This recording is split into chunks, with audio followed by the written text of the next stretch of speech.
আবার সালাম দিল, আসসালামু আলাইকুম ইয়া খাজা মঈনুদ্দিন চিশতি আজমেরি। নাই নাই, জবাব নাই। এবার বাদশাহ আলমগীর কি করলো, মাজার ভাঙার জন্য প্রস্তুতি হইয়া মাজার ধরতে যাই বলে বলা, এমন সময় খাজা মঈনুদ্দিন চিশতি মাজার শরীফ থেকে ডান হাতটা তুললা গই, ওয়ালাইকুম সালাম ইয়া বাদশাহ আলমগীর। সুবহানাল্লাহ বলেন। তাদের ক্ষমতা দিয়েছে কে? আমি আপনি হিংসা করি কোনো কিছু হইব? উনি তো মারা গেছে, তাহলে উনি আবার জবাব দে কিভাবে ডান হাত তুলে? বাদশাহ আলমগীর ডাক দিয়ে বলে, তা আল্লাহর ওলিরা কি মরে নাকি জীবিত? কিছু পাগল ফকির আছে দেখবেন মাজারে যায়, মাজারে মহাব্বতে চুমু খায়, মাজারে যায় দুরূদ শরীফ পড়ে, সূরা ফাতিহা পড়ে, ইখলাস পড়ে, কিন্তু সত্য হলো দুঃখজনক বিষয়, কিছু মানুষ আছে তারা কোরআন হাদিস পড়ে, তারপরে তারা আমাদেরকে বেদাত শিরকি ফতোয়া দেয়। এরকম মানুষ আছে কি নাই বলেন?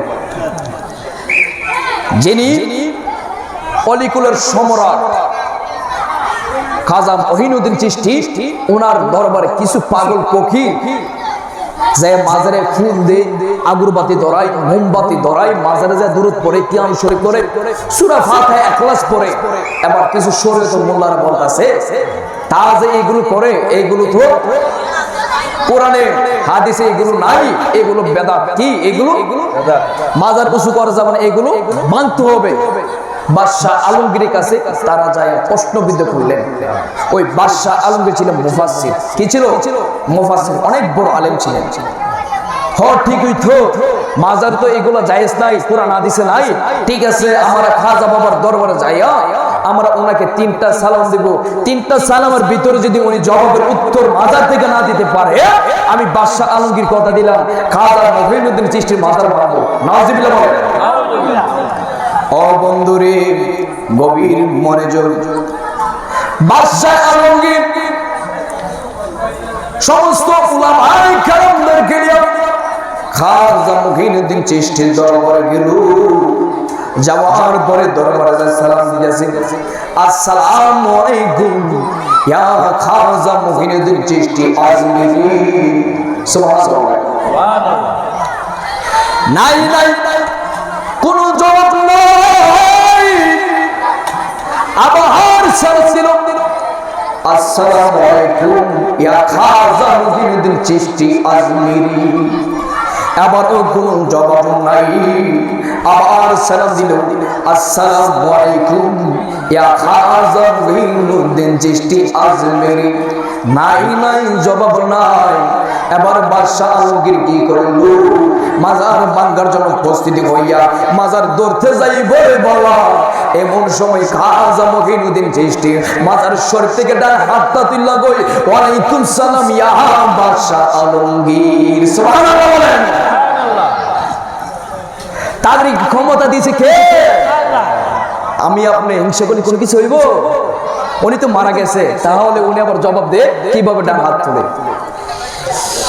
বাদশাহ আলমগীর ডাক দিয়ে বলে, আমি আপনাকে প্রথম সালাম দিলাম গো, আপনি কেন জবাব দেন নাই? দ্বিতীয় সালাম দিলাম, আপনি কেন জবাব দেন নাই? তৃতীয় সালাম দিলাম, আপনি কেন জবাব দেন নাই? এবার খাজা বাবা ডাক দিয়া কই, বাদশাহ আলমগীর, তুমি যখন আমারে প্রথমবার সালাম দিছো গো, আমি ওই সময় ছিলাম খানে কাবা তাইফের অবস্থায়। সুবহানাল্লাহ বলেন। আপনি খানে কাবা ছিলেন? হ্যাঁ। ও খাজা মঈনুদ্দিন চিশতি, তাহলে আমি আপনাকে দ্বিতীয়বার সালাম দিলাম, আপনি সালামের জবাবের উত্তর দিলেন না কেন? এবার খাজা মঈনুদ্দিন চিশতি ডাক দিয়া কই, তুমি আমার যখন দ্বিতীয়বার সালাম দিছো হো বাদশাহ আলমগীর, আমি এমন অবস্থায় ছিলাম সোনার মদিনায়। সুবহানাল্লাহ। মদিনা মদিনা আশিক মুমিনের ঠিকানা, বলো মদিনা মদিনা আশিক মুমিনের ঠিকানা। আই গাই দিদার চলে কাঁদো তোমরা,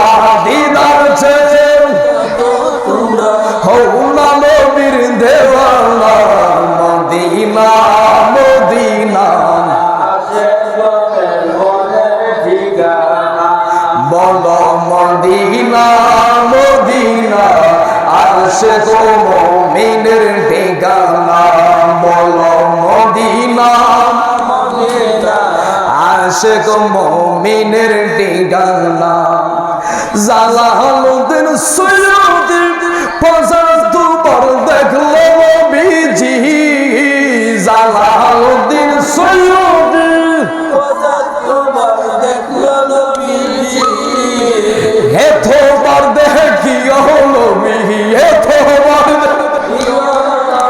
তিন দিদার মিটলো না মদিনা মদিনা আশিক মুমিনের ঠিকানা বলো মদিনা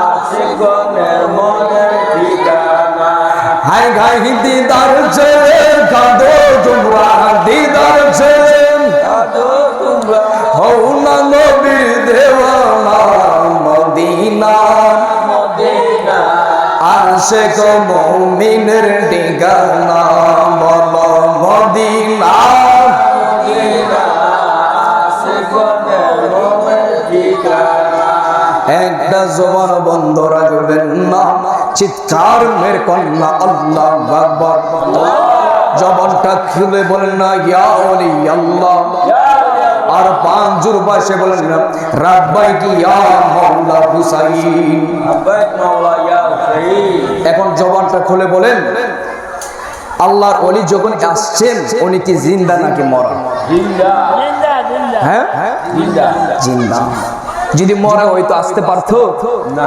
আপনার বোন আসতে পারতো আমরা ওয়াজ করবো আপনাদের থেকে উত্তম নিব এরপরে কোন মানুষ যদি থাকে না ওলি আল্লাহ মরা ওলি আল্লাহর পচে গেছে গলে গেছে তোমরা আমাদের সাথে বসো ঠিক কিনা বলে কোরআন লাগে হাদিস লাগে এজমা কিয়াস যাই কিছু লাগে কোনো মনে আমরা এটা বুঝবো সাধারণ পাবলিকের নিচে কেন আপনারা একটা অপপ্রচার করেন ঠিক কিনা বলে ভাই আছে আচ্ছা এবার যাই মাত্র খাজা মহিনুদ্দিন সৃষ্টিকে প্রশ্ন করলো আমরা যেই মাত্র আপনাকে দ্বিতীয়বার সালাম দিলাম আপনি এমন অবস্থায় কি করছিলেন খাজা মহিনুদ্দিন চিশতি বলে আমি খানে কাবা তায়েফ করার পরে গো আমি মদিনাতুল মুনাফফারা চলে গেলাম আমার দয়াল নবীর রওজা মুবারক জিয়ারত করার জন্য সুবহানাল্লাহ বলে আল্লাহু আকবার মদিনা কি আমার ঘরের সাথে না আচ্ছা মদিনা কত মাইলের এখান থেকে দেখি তো আপনারা বলেন মদিনা এখান থেকে কত মাইলের 1000 উপরে 12,500 কিলোমিটার মক্কা আর ইন্ডিয়া থেকে তো তাহলে আরো বেশি হবে আচ্ছা সালাম দিছে কোথায় ইন্ডিয়া আর খাজা মঈনুদ্দিন চিশতি ছিলেন কোথায় মক্কা মক্কায় দ্বিতীয়বার সালাম ছিল মদিনায় তো এত দূরে আমি এই মাইকের আওয়াজ মনে হয় 10 কিলোমিটার বড় 15 কিলোমিটার বা সর্বোচ্চ 20 কিলোমিটার যায় এরপরে আমার মাইকে চাউন যায় না কিন্তু বাদশাহ আলমগীর সালাম দিল আজমির শরীফের থাইকা খাজা মঈনুদ্দিন চিশতির রওজার সামনে দাঁড়াইয়া উনি ছিলেন মক্কায় মদিনায় তাহলে অনেক দূরে এই চাউনটা গেলে কিভাবে আমার আল্লাহ তাদেরকে শোনার একটা ব্যবস্থা করে দিয়েছেন সুবহানাল্লাহ বলেন এটা কি আমার আপনার দ্বারা সম্ভব তাহলে অলি আল্লাহ নিয়ে আর সমালোচনা চলবে না এবার বাদশাহ আলমগীর বলেন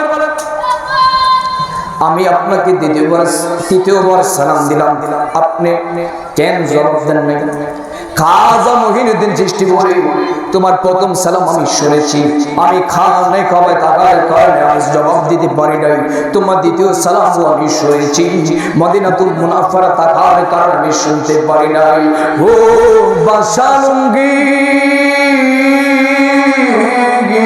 তোমার তৃতীয়বার সালাম শোনার পরে আমি ওই মদিনা থেকে একটা লাভ দিয়া আজমিরে এসে তোমার সালামের জবাব আমি খাজা তোমার দিয়ে দিলাম সুবহানাল্লাহ আল্লাহর ওলিদের ক্ষমতা আছে কি নাই বলেন তাহলে ওলি আল্লাহকে নিয়ে আর সমালোচনা চলবে না তাহলে বোঝা গেল আল্লাহর ওলিরা জীবিত তাদেরকে মৃত বলা যাবে